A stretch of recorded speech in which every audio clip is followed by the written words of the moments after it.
Everyone, Jharkhand भूगोल के तहत आज हम पढ़ेंगे मिट्टी। मिट्टी को बोलते हैं मृदा या शोल। मिट्टी एक्चुअली है क्या? तो देखिए, जिस पृथ्वी पर हम रहते हैं उस पृथ्वी के ऊपर हल्के आवरण को हम क्या बोलते हैं? मिट्टी। मिट्टी हमारा एक आधारभूत संसाधन है। मिट्टी क्यों जरूरी है? तो मिट्टी हमारे लिए बहुत जरूरी है क्योंकि मिट्टी नहीं रहेगा, यही तो आधारभूत संसाधन है, बेसिक संसाधन यही है, इसी पे सब कुछ है। ठीक है, अब पूरा विश्व को अब देखें, अगर मतलब एक हम पूरा पृथ्वी को देखें, यह पृथ्वी, पृथ्वी पर लगभग 29% मान नहीं ले, है 29% है ना। 29% पर क्या है? भूभाग। भूभाग मतलब भूमि वाला पार्ट, और जो बचा 71% इसमें है जलीय विस्तार। क्या है? जलीय विस्तार। इसी जल की अधिकता के कारण पृथ्वी को नीला ग्रह भी कहते हैं। तो 29% भूभाग पर क्या है? स्थल है। लेकिन इस स्थल में केवल मिट्टी नहीं है। 29% भाग पर वन है, पर्वत है, पठार है ना, जंगल है, बहुत सारे चीज हैं, मिट्टी भी है। मिट्टी को हम क्या बोलते हैं? आधारभूत संसाधन, क्योंकि इसी मिट्टी के फलस्वरूप हमें वन मिलते हैं, इसी मिट्टी में खनिज मिलते हैं, इसी मिट्टी के फलस्वरूप आप खाद्यान्न का उत्पादन करते हैं, जो कि हमारे लिए नितांत आवश्यक है। हमारे लिए नितांत जीवन की मूलभूत आवश्यकताओं को पूरी करने वाला तीन चीज, भोजन, वस्त्र, आवास, रोटी, कपड़ा, मकान, सुना होगा आपने। तो भूभाग पर ही आपका मिट्टी है। अब देखिए, पृथ्वी का आवरण दिखाता हूं मैं आपको कुछ इस तरह से। जैसे आप खरबूज, पृथ्वी का आंतरिक पार्ट में जाएंगे तो खरबूजे की तरह इस तरह से काट दीजिए, ठीक है ना, ये मिला हुआ रहेगा, ऐसे मिला दिया। इसके तीन पार्ट है, पृथ्वी के अंदर जाइएगा तो तीन पार्ट में, ये है भूपर पट्टी यानी क्रस्ट। क्रस्ट, क्रस्ट को बोलते हैं भूपर पट्टी। ये वाला है, दिख रहा है, इधर हो जाता हूं मैं, ये वाला है मेंटल, ये वाला मेंटल। मेंटल को बोलते हैं अनुपटल, अनुपटल, ठीक है। और इसको बोलते हैं कोर यानी भूप्रवार। भूप्रवार का मतलब क्या होता है? क्रोड या कोर बोलते हैं। तो भूपर पट्टी, इसी के ऊपर तो हम लोग हैं, सबसे ऊपरी पार्ट पे हम लोग भूपर पट्टी। तो ये मिट्टी समझ में आया। अब मिट्टी का अध्ययन क्या कहलाता है? तो मिट्टी के अध्ययन को बोलते हैं हम लोग पेडोलॉजी। पेडोलॉजी यानी मृदा विज्ञान। मिट्टी के अध्ययन को क्या बोलते हैं? मृदा विज्ञान बोलते हैं। मैं इस फिगर को मिटा दूं, इसका अभी कोई जरूरी नहीं है। चलिए ध्यान दीजिएगा, मिट्टी के अध्ययन को क्या बोलते हैं? पेडोलॉजी यानी मृदा विज्ञान, ये याद रखिएगा।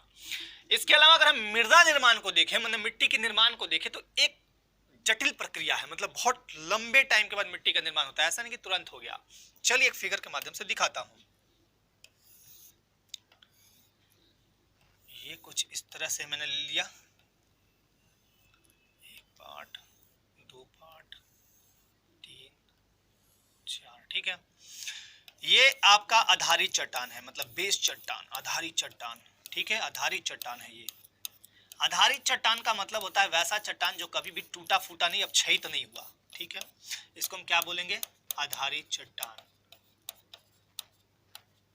आधारित चट्टान, आधारित चट्टान, आधारित चट्टान का मतलब क्या होगा? जो कभी अपक्षयित हुआ ही नहीं है। दूसरा में आपका होगा अपक्षयित चट्टान। अपक्षयित चट्टान मतलब टूट फूट हो चुका है, इसमें कुछ इस तरह से होंगे। चट्टान है मतलब बड़ा बड़ा पत्थर समझ लीजिए। चट्टान ये एकदम छोटा छोटा भी नहीं है, बहुत बड़ा बड़ा चट्टान। ये क्या है? अपक्षयित चट्टान। अपक्षयित चट्टान का मतलब क्या होता है? इसमें कभी ना कभी टूट फूट हुआ हो। इसके बाद ये वाला पार्ट, पानी नहीं भर रहे इसमें, पानी मत सोचिएगा। ये है उपमृदा।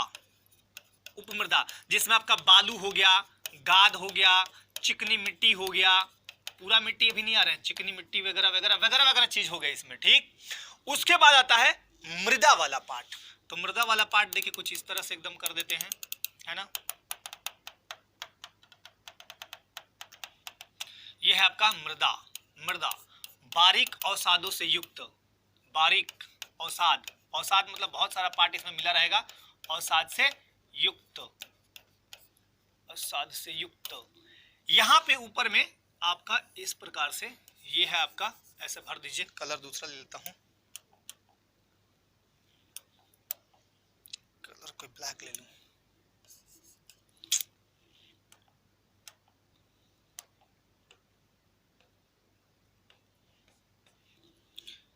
इसको मैंने देखिए यहाँ भर दिया मैंने ऐसे, ये ऐसे जल्दी हो गया, ध्यान दीजिए आप।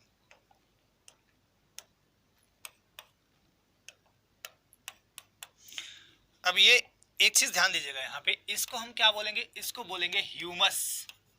ह्यूमस, ह्यूमस क्या होते हैं वो समझिए। ह्यूमस मतलब होता है हर एक कार्बनिक पदार्थ, हर एक कार्बनिक पदार्थ, हर एक कार्बनिक पदार्थ जब सड़ेंगे गलेंगे, हर एक कार्बनिक पदार्थ के सड़ने गलने से बनता है ह्यूमस, सड़ने गलने से। देखिए एक चीज समझा देता हूँ, मृदा मतलब मिट्टी, और इसमें आप देखिएगा अगर कुछ इस तरह से मैं पौधा लगा दूं, मान लीजिए प्लांट लगा दूं, तो इसका संरंध्र, रंध्र, ये छिद्र, मतलब इसका जो जड़ है बहुत दूर तक चला जाएगा।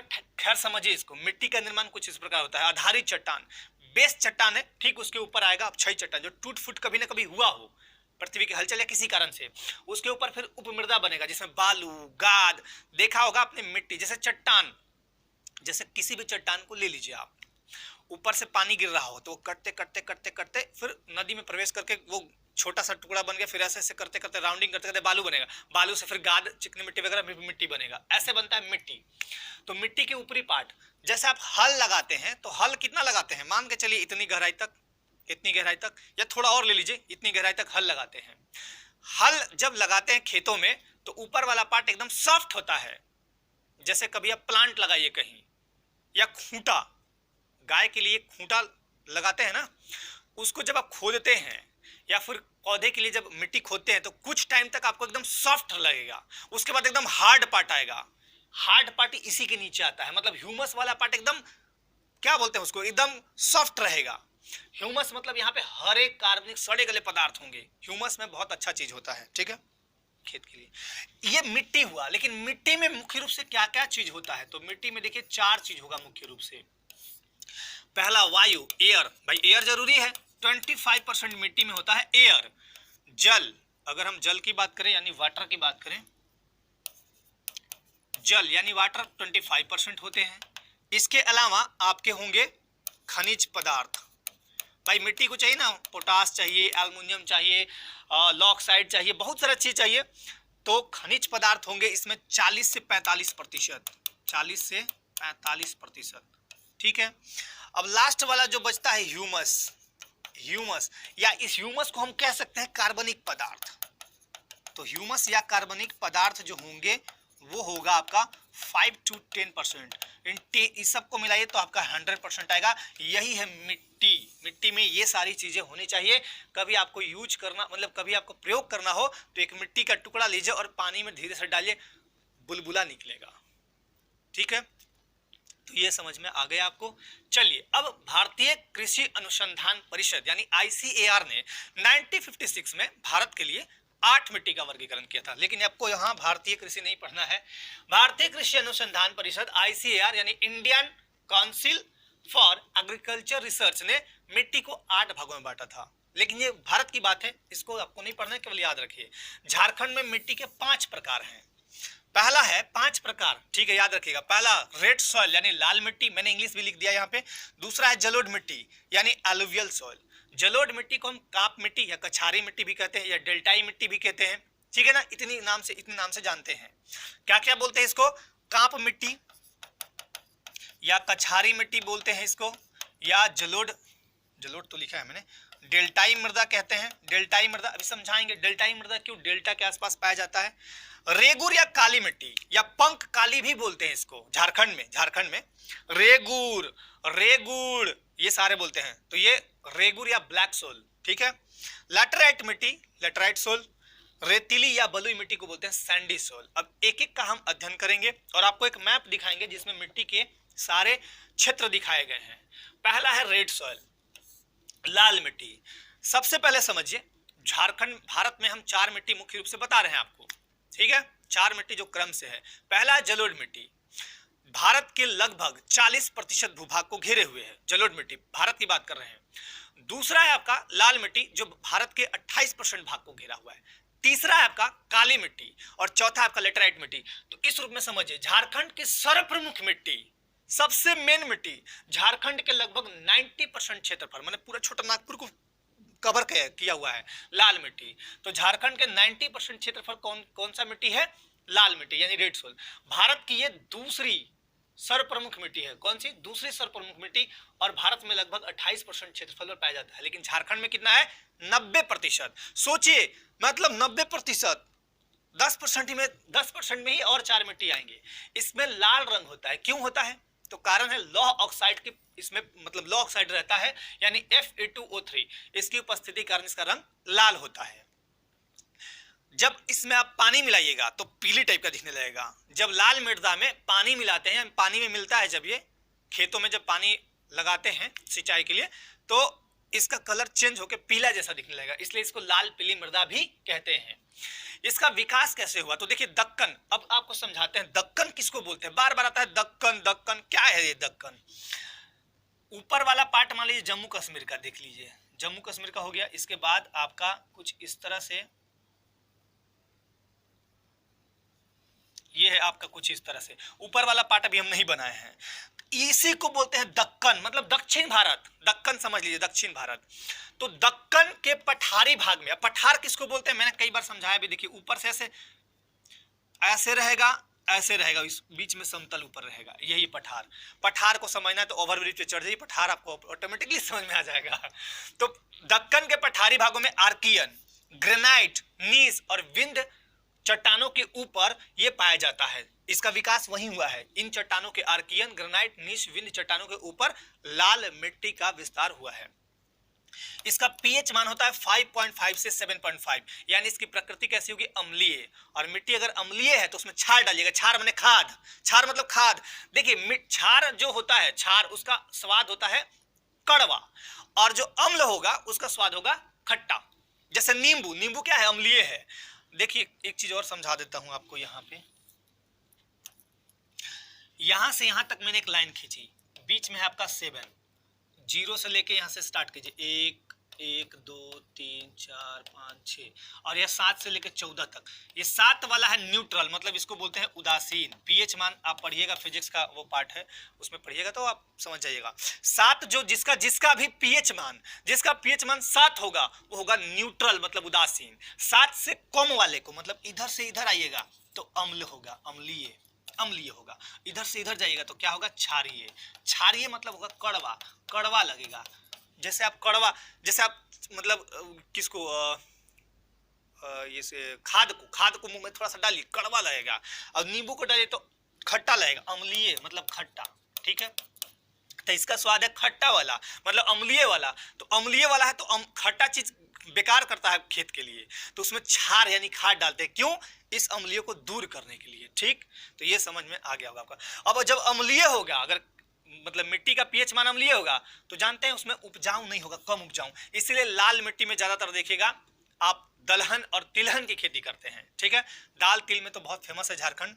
खैर, इसमें क्या क्या मौजूद होता है और क्या कमी होती है? तो इसमें लोहा मौजूद होगा, एल्युमिनियम होगा, चूना होगा, इसके अलावा और भी बहुत सी चीज होती है। कमी होगा इसमें नाइट्रोजन की, फास्फोरस की, पोटास की और ह्यूमस की कमी होती है इसमें। ठीक है, इस मिट्टी में। तो ये लाल मिट्टी से मुख्य रूप में ये बातें याद रखिएगा। 90% भूभाग पर फैली हुई है। चलिए आपको मैप पे दिखा दूं, मैप पे आपको ले चलता हूं। पहले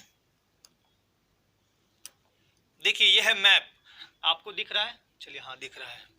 ये है झारखंड का सोइल। अब यहाँ सोइल का टाइप, ये है एलुवियल है, एक्चुअली एलुवियम लिखा हुआ है, alluvial soil, red soil. Red ऐसा वाला है, मैं दिखा देता हूं एक बार। ऐसा वाला जहां भी है, ऐसा वाला जहां भी है, ऐसे वो रेड है। तो रेड सॉइल को देखिएगा। देखिए सारे जिले मैंने पढ़ा रखे हैं, जिला वाला वीडियो जरूर जाके देखिएगा ताकि आपको जिला याद हो जाए। सारे गढ़वा हो गया, पलामू हो गया, लातेहार हो गया, लोहरदगा हो गया, इधर आपका कौन है, सिमडेगा हो गया, है ना। तो गुमला, सिमडेगा, इसके बाद सिंहभूम वाला टोटल पार्ट हो गया, रांची हो गया, फिर रांची के ऊपर इधर हजारीबाग, कोडरमा, है ना, गिरिडीह, देवघर, दुमका, सारा हो गया, साहेबगंज वाला पार्ट। तो लगभग क्षेत्र पे तो लाले मिट्टी है, 90% क्षेत्र पर लाल मिट्टी है। मैं एक बार सबको दिखा देता हूं। एलुवियल सॉइल मतलब जलोढ़ मिट्टी, मैं एक बार मैप में दिखा देता हूं। जलोढ़ मिट्टी का देखिए, जलोढ़ मिट्टी कहां होता है? नदी के किनारे बनता है जलोढ़ मिट्टी। नदी के किनारे मतलब नदी दो, जैसे नदी आया तो नदी का 2 किनारा होता है, एक इस साइड एक इस साइड, बीच में नदी ऐसे जा रहा है। नदी ऐसे जा रहा है तो एक साइड इधर किनारा हुआ, एक साइड इधर वाला किनारा हुआ। जब बाढ़ नदी लाती है, जब नदी में बाढ़ आएगी तो ये अपने साथ बहुत सारा ह्यूमस, मतलब बहुत सारा, मतलब क्या बोलते हैं, सड़ा गला पदार्थ, सड़ा गला पदार्थ, कार्बनिक पदार्थ। अब नदी में क्या लोग डालता है, कूड़ा कचरा डाल दिया, कोई मर गया, जानवर मर गया, उसको उठा के डाल दिए, तो सारे का सड़ा गला पार्ट, अब पौधा या पेड़ मर गया तो उसको डाल दिए, पूजा करते हैं, अग्नि हवन करते हैं तो उसमें कई सारे चीज रहते हैं, उसको डाल दिए, तो वो सब सड़ गल के ह्यूमस, मतलब बन जाता है आपका क्या, ह्यूमस टाइप, जाके डाल देगा दोनों साइड, मतलब नदी के दोनों साइड ढाब डाल देता है, ढाब बोलते हैं उसको। और वही होता है आपका जलोढ़ मिट्टी, बहुत ही फेमस। उसमें धान की खेती बहुत ज्यादा होती है। तीन खेती बहुत इंपॉर्टेंट है जलोढ़ मिट्टी में, धान, गेहूं और मकई, ये तीन बहुत ज्यादा, नदी के किनारे देखिएगा ये तीन खेती बहुत ज्यादा होते हैं। धान क्यों, उसमें मृदा में उर्वरता शक्ति बढ़ गई, क्योंकि साल में, मतलब साल में दोनों साइड, नदी के दोनों साइड वो फिल्टर हो रहा है। फिल्टर कैसे हो रहा है, आप खेती किए, उर्वरता शक्ति कम होगा, लेकिन क्या किया, नदी एक बार आया बाढ़ और सब में डाल दिया, फिर उर्वर बना दिया, तो बहुत ज्यादा उर्वरता शक्ति होती है आपके एलुवियल सॉइल, मतलब जलोढ़ मिट्टी में। जलोढ़ मिट्टी देखिए ऊपर ऊपर है आपका, ऊपर ऊपर मतलब ये देखिए पलामू में है, इसके बाद आप आइए, पलामू के बाद कौन है आपका, गिरिडीह हो गया, चतरा हो गया, उसके बाद हजारीबाग हो गया, उसके बाद आपका ये देवघर वाला पार्ट हो, देवघर वाला पार्ट हो गया, तो ये सारा पार्ट होगा। फिर उधर ये ऊपर सरायकेला, ये सरायकेला बोल रहा हूँ, ये राजमहल, राजमहल वाला पार्ट, राजमहल में कौन सा आता है, पाकुड़ आता है, आपका साहेबगंज आता है, गोड्डा आता है, तो ये सब पे। फिर देखिए यहाँ, यहाँ आपका आता है गंगा नदी, ऐसे गंगा नदी यहाँ लास्ट में, यहाँ झारखंड के साहेबगंज जिले को छूती है गंगा नदी। तो ये जलोढ़ मिट्टी का निक्षेप इस तरह से है, ठीक है, जलोढ़ मिट्टी हो गया।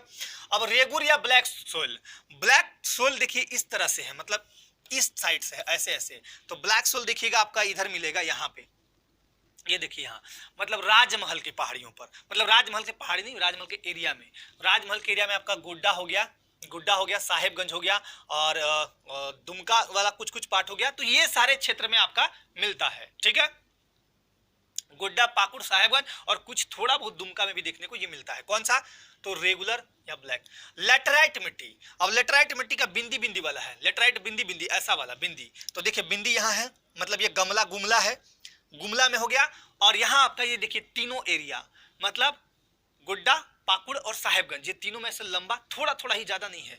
सैंडी लोम, सैंडी मतलब क्या होता है, मैंने क्या बताया, रेतीली मिट्टी या बलुई मिट्टी। सैंडी का बूंदी बूंदी है, देखिए ये बूंदी बूंदी यहाँ से, तो ये बूंदी बूंदी कहाँ तक है, ये आपका लातेहार से स्टार्ट होगा, लातेहार, लोहरदगा में नहीं, लातेहार, रांची, रामगढ़, उसके बोकारो, धनबाद तक चल जाता है, एकदम कुछ इस तरह से जाता है, सॉरी, कुछ इस तरह से जाता है, तो ये आप ध्यान में रखिएगा। चलिए अब आपको ले चलते हैं उस पेज पे। लाल मिट्टी हो चुका था, रेड सोल आप समझ गए, रेड सोल कहाँ कहाँ पाया जाता है, 90% आपने देखा होगा कि सारे लगभग भूभाग ये रेड सोल से घिरे हैं। चलिए आगे बढ़ते हैं। जलोढ़ यानी एलुवियल सोल, भारत के सर्वाधिक क्षेत्रफल लगभग 39.74, मैंने क्या बोला था, लगभग 40% क्षेत्रफल पाया जाता है। इसका विस्तार 15 लाख वर्ग किलोमीटर में है जलोढ़ मिट्टी का। और भारत का टोटल अगर क्षेत्रफल पूछा जाए तो 32,87,263 वर्ग किलोमीटर, ये भी याद रखिएगा। झारखंड में ये कहाँ है, तो पलामू, चतरा, मैंने भी दिखाया, पलामू, चतरा, ये ऊपरी भाग में, पूरा पलामू में नहीं है, पलामू, चतरा और जो ऊपर वाला भाग है इधर ऊपर भाग पे है, थोड़ा थोड़ा पार्ट पे है, ज्यादा नहीं है। अब आपको दो तीन चीज समझाते हैं। जलोढ़ मिट्टी, जैसे यहाँ पे एक नदी आ रही है, नदी, ये है नदी, क्या है, पानी फ्लो हो रहा है, नदी हो रहा है, नदी, नदी के मान लीजिए कुछ इस साइड, मैं एक पार्टिकुलर जगह ले रहा हूं, ये इस साइड, ये नदी के इस साइड, और नदी के लगभग 500 टू 1 किलोमीटर दूर यही होता है आपका गांव, गांव बसता है। तो यहाँ भी लैंड होगा, ये लैंड है, इधर भी लैंड है, नदी के दोनों साइड गांव होगा। देखिएगा आप कभी भी गांव जब भी नदी के किनारे बसेगा, एकदम छोटा नदी नहीं बोल रहा हूँ, थोड़ा उसमें बाढ़ बाढ़ आता हो, अब ऐसा नहीं कि उस नदी में मतलब क्या बोले, थोड़ा ही पानी होता हो, थोड़ा पानी नहीं, थोड़ा रहना चाहिए। जैसे हम बोले उत्तरी कोयल नदी बोल दे, दामोदर बोल दे, और भी बहुत सारी नदियां, स्वर्ण रेखा बोल दे, मलय नदी बोल दे, है ना, अमानत नदी बोल दे, तो ये सारे हैं। अगर बात करें हम नदी की, तो जहां नदी पे गांव की बात करें, तो ऐसा नहीं है कि नदी है और यही घर बना लिए, पता चला कि घर आज बनाए हैं, रात में सोए और सुबह बंगाल की खाड़ी पहुंच गए, तो ये ऐसा नहीं है। जलोढ़ मिट्टी के होते हैं दो पार्ट, देखिए, पहला होगा खादर और दूसरा होगा बांगर। इसको याद देखिए कैसे कीजिएगा, याद हो जाएगा तुरंत। खादर, खादर मतलब एकदम खाद वाला, खादर मतलब खाद वाला, और खाद वाला जो होगा उसमें उपजाऊ खूब होगा। और बांगर, कभी सुने होंगे बांगर, बांगुर नहीं सुनते, बांगुरे है एकदम, बांगुरी, बांगुरे है एकदम, ऐसे बोलते हैं ना बांगुर। बांगुर मतलब होता है कि मतलब एक तरह से क्या बोले कि अयोग्य, अयोग्य बोलते हैं उसको। तो मिट्टी अयोग्य कब होगी, जब उस पर गांव बसा दीजिएगा। अयोग्य है गांव बसा दीजिए, खेती वेती उतना नहीं होगा इसमें। तो यहाँ ये जो होगा, ये पार्ट ये होगा खादर मिट्टी वाला। ये दोनों जगह मतलब नदी के एकदम आसपास वाला क्षेत्र दोनों साइड खादर होगा। और बांगर मिट्टी पर ही, जलोढ़ मिट्टी के दो भाग, खादर और बांगर, बांगर मिट्टी पर ही गांव बसते हैं। क्योंकि गांव अगर खादर पर बसा दिए तो वही बात होगी कि गांव में सोए हैं, बंगाल की खाड़ी पहुंच गए। तो नदी जब बाढ़ लाएगी तो इन पे हमेशा परत डालते रहेगी। इन नदियों में मतलब इन मिट्टियों में भारत का लगभग 50% खाद्यान्न उत्पादन होता है। खाद्यान्न उत्पादन, मैंने बोला खाद्यान्न उत्पादन, इसलिए जलोढ़ मिट्टी को खाद्यान्न उत्पादक मिट्टी भी कहा जाता है। तो ये भी बात याद रखिएगा। और जलोढ़ मिट्टी बहुत ही इंपॉर्टेंट है धान, गेहूं और मकई के लिए। आपको बताते चलूं, झारखंड की सबसे प्रमुख फसल है धान, तो ये भी याद रखिएगा, ठीक है। तो ये इतनी बातें समझ में आ गई एलुवियल सॉइल के बारे में। झारखंड में कहां कहां है मैंने दिखा दिए एलुवियल सॉइल। अब बढ़ते हैं आगे अगले पार्ट पे।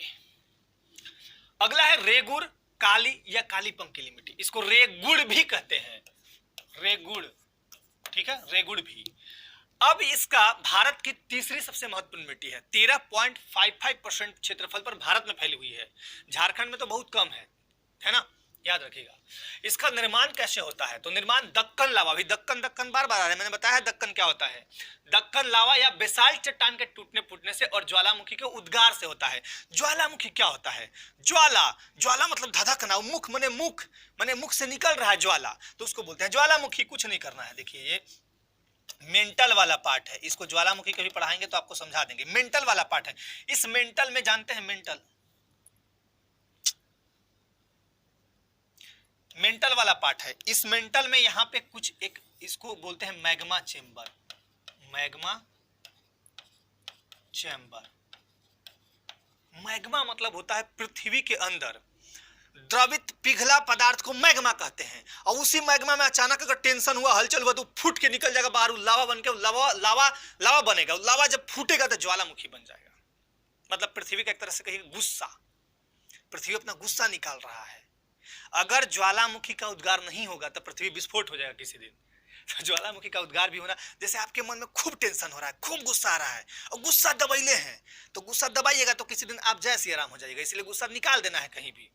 तो जैसे मेंटल में, जैसे अंदर पृथ्वी के अंदर बहुत गर्म है, पृथ्वी तप्त है, अब पृथ्वी तप्त है, इसमें द्रवित पदार्थ जो है, पिघला पदार्थ, वो बन जाते हैं क्या, मैग्मा। और मैग्मा जब ऊपर निकलेगा भाई, बहुत ज्यादा मैग्मा आपके अंदर, बहुत गुस्सा भरेगा तो निकालिएगा ना, तो जब निकलेगा तो लावा जब विस्फोट करेगा वह बन जाएगा ज्वालामुखी। ये ऊपर बन के ज्वालामुखी, और ज्वालामुखी ही चट्टान का निर्माण करते हैं। ये कभी बाद में डिटेल में बताएंगे, डिटेलिंग वाला चीज है। खैर, तो ये हो गया। अब झारखंड में निर्माण कैसे होता है, राजमहल ट्रैप के नीच चट्टान से। राजमहल ट्रैप बोल रहा है, राजमहल वही वाला जगह है। साहब कहां रहेगा ये बताइए, राजा के महल में। साहब कहां रहेंगे, राजा के महल में। तो राजमहल मतलब साहेबगंज चल जाइएगा सीधे, राजमहल में राजा का महल, सीधे साहबगंज पहुंचेगा। साहबगंज के पीछे नीचे ऊपर कौन है, तो गोड्डा और पाकुड़। पकौड़ी बेचने वाला आदमी साहब को पकौड़ी दिया, साहब बोले कि ऐसा करो थोड़ा गोड़ दबा दो, तो साहबगंज गोड्डा पाकुड़ एक ही जगह है, तो राजमहल ट्रैप उसी को बोलते हैं। यहाँ नीच चट्टान के अपक्षय से इसका काली मिट्टी का निर्माण होता है। लेकिन इसमें काला रंग क्यों होता है, तो टिटेनिफेरस एवं मैग्नेटाइट के कारण, टिटेनिफेरस एवं मैग्नेटाइट के कारण इसका रंग काला होता है। बहुत ही इंपॉर्टेंट कपास की खेती के लिए, बहुत बहुत बहुत इंपॉर्टेंट फेमस मिट्टी काली मिट्टी। अगर पूछे कपास की खेती के लिए जितने भी मिट्टी है उसमें सबसे इंपॉर्टेंट कौन है, सबसे प्रमुख, तो बोलिएगा काली। इसमें आपका फिर चना, सरसों वगैरह भी, बहुत सारी चीज और भी होते हैं, चना वगैरह भी होते हैं। चलिए, जल धारण करने की सर्वाधिक क्षमता किस मिट्टी में होती है, तो बोलिएगा काली मिट्टी में। स्वतः जुताई वाली मिट्टी क्यों बोलते हैं, जब इसमें जल डालिएगा तो बहुत ज्यादा स्टोर करेगा, और जब सूखेगा तो दरार फट जाएगा। तो इसलिए इसको, दरार जब फटेगा, पृथ्वी में क्या मतलब खेत में क्या करते हैं, दरार करके ही तो उसमें बीज डालते हैं, फिर वो उसके बाद फिर फसल होता है ना, तो ये अपने आप दरार करता है, इसलिए इसको बोलते हैं खुद से जुताई कर लेती है ना। अधिकता क्या होगा इसमें, aluminium magnesium carbonate, aluminium magnesium carbonate, potash, चूना, कैल्शियम और लौ ऑक्साइड की अधिकता होती है। कमी किसकी होगी, तो नाइट्रोजन, फास्फोरस और जैविक तत्व, ठीक है। इसका विस्तार कहाँ है? तो वही राजमहल। राजमहल में मैंने दिखाया था अभी आपको, आप देख लीजिएगा पीछे करके। राजमहल में वही आका, गोड्डा, साहेबगंज और पाकुड़, ये भी याद आप रखिएगा। चलिए अगला आता है लेटराइट मिट्टी। इसका रंग गहरा लाल होता है, गहरा लाल। भारत के 8% क्षेत्रफल पर झारखंड, भारत की चौथी सबसे प्रमुख मिट्टी है ये। लेकिन इसका विस्तार कहाँ है? तो इसका विस्तार देखिए गुमला में है, गुमला में ऐसे है, पूरा गुमला में है, लगभग देखने को मिलता है। उसके बाद देखिए साहेबगंज, इस तरह से एकदम, अभी आपको मैंने दिखाया था मैप में, साहेबगंज, पाकुड़, दुमका, थोड़ा बहुत दुमका में, बहुत पूरा दुमका में नहीं, कुछ दुमका में भी है, साहेबगंज, पाकुड़ वगैरह उधर एकदम ऐसे लंबे रूप में है, लंबे रूप में ऐसे जैसे मैंने खींचा है वहां पे। निर्माण कैसे होता है इसका? तो सैल के टूटने फूटने से, चट्टान, सैल मतलब चट्टान टूटेगा फूटेगा तो इससे निर्माण होता है। स्वरूप इसका ईंटा जैसा होता है, पानी डालिएगा ना तो एकदम ईंट जैसा हार्ड बन जाएगा, और जब नहीं सॉरी, पानी डालिएगा तो एकदम कोमल सॉफ्ट बन जाएगा, कोमल बन जाएगा, और जब पानी इसमें सूख जाएगा मतलब एकदम हार्ड ईंटा जैसा बन जाएगा। ईंटा को देखना एकदम हार्ड होता है। इसमें खेती किसकी होती है? तो चाय की, कॉफी की, रबड़ की, सिनकोना, सिनकोना की छाल से क्या बनता है? कमेंट कीजिएगा, बहुत ही इंपॉर्टेंट है सिनकोना की छाल, है ना। सिनकोना की छाल से क्या बनता है? बहुत ही फेमस है, और अभी आपका कोरोना काल में भी बहुत इंपॉर्टेंट था इसका, आप कमेंट कीजिएगा जरूर। चाय, चाय, चाय, अगर एक चीज और याद रखिएगा, चाय सबसे ज्यादा कहां होता है? चाय, चौ से चीन। और चाय भारत में सबसे ज्यादा कौन सी होती है? तो काली चाय, जो हम लोग पीते हैं, काली चाय, black T. Coffee, coffee Karnataka में होता है। चाय कहाँ होता है आपका? चाय सबसे ज्यादा होता है असम में, और कॉफी कहाँ होता है? कर्नाटका में। रबड़, सिनकोना हो गया। अधिकता क्या है इसमें? तो लॉ ऑक्साइड, चूना, फास्फोरस, एल्युमिनियम, पोटास, मैग्नीज, इनकी अधिकता है। कमी किसकी है? तो नाइट्रोजन, कैल्शियम और जैव पदार्थ, इनकी कमी होती है। ठीक है। उपजाऊ ये कम है, क्योंकि इसमें उपजाऊ कम इसलिए है कि मतलब लेटराइट मिट्टी थोड़ा उपज नहीं है, इसमें बहुत कारण है। इसमें अरहर और अरंड, ध्यान दीजिएगा, जो कम उपजाऊ मिट्टी है उसमें मतलब दलहनी खेती बहुत ज्यादा होती है। जैसे लाल को देखें, लाल में उपजाऊ शक्ति कम है, तो उसमें अगर चाहिएगा लाल मिट्टी में कि बहुत ज्यादा धान उगा ले तो पॉसिबल नहीं है। उगेगा, ऐसा नहीं कि नहीं उगेगा, लेकिन जितना उगना चाहिए उतना नहीं उगेगा। अब आते हैं पांचवा, रेतीली मिट्टी या बलुई मिट्टी, जिसको बोलते हैं सैंडी मिट्टी। दामोदर घाटी के परतदार चट्टान के घिसने और टूटने से बनता है। घिसेगा टूटेगा तो क्या बनेगा? सैंडी मिट्टी। रंग इसका होगा धूसर। अब कभी जाइएगा नदी किनारे, बालू को देखिएगा, एकदम सादा बालू नहीं, उससे और थोड़ा गंदा धूसर टाइप का दिखता है। अब पीला भी कभी कभी दिखेगा। ये मोटे अनाज के लिए फेमस है। बालू में क्या उगाइएगा? बालू में उगाइएगा कुछ भी तो होगा ही नहीं। लेकिन मकई डाल दीजिए, मकई को पानी का बहुत ज्यादा जरूरत नहीं होता है, मोटे अनाज के लिए फेमस है। ये है कहाँ? तो लातेहार, रांची, रामगढ़, बोकारो। देखिए इस टाइप से, इस शेप में बना हुआ है ना, मैंने आपको दिखाया था। ठीक है, तो ये थी मिट्टी संबंधित प्रमुख बातें। मिट्टी में जितना भी था आपको मैंने पूरी बात बता दी। इस वीडियो को अच्छे से देखना है और इसे सीखना है, और जो मैं क्वेश्चन करूं उसका जवाब भी आपको देने हैं। तो तैयारी में लगे रहिए, और आज के लिए बस इतना ही। आप सभी को धन्यवाद। अपने लाइफ में आप स्वस्थ रहें, मस्त रहें, व्यस्त रहें। जय हिंद।